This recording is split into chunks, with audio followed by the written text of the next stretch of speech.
Magandang hapon po. Patuloy ang investigasyon ng pulis sa naganap na shootout sa Makati City kung saan 3 ang nasawi. Kabilang sa mga anggulong tinitignan ay robbery holdup o carnapping. May flash report si Sandra Aguinaldo. Sandra?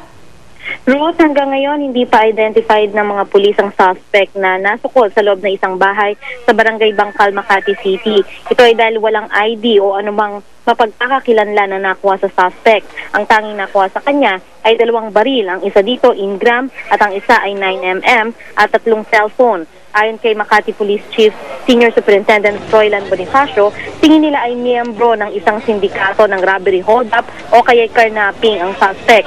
Sabi naman ni Southern Police Chief Jose Arne de los Santos, lahat ng anggulo ay kanilang tinitingnan sa ngayon.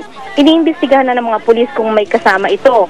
Ang Bangkal daw ay may mga insidente na ng robbery holdup dati pa at kaya naman sa tingin nila ay tumakbo ang suspect doon dahil kilala daw yung lugar na ito na marami kang pwedeng lusutan para makaiwas sa humahabol na pulis. Ruth? Maraming salamat, Sandra Aguinaldo. Mula sa Tahanan ng Katotohanan, ako po si Ruth Cabal.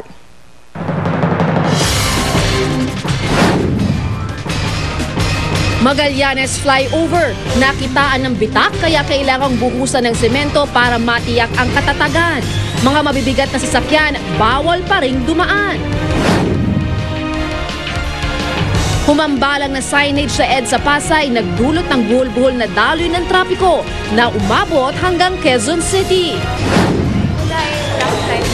At Iza Calzado, naghahanda na sa love scene niya sa Beauty Queen.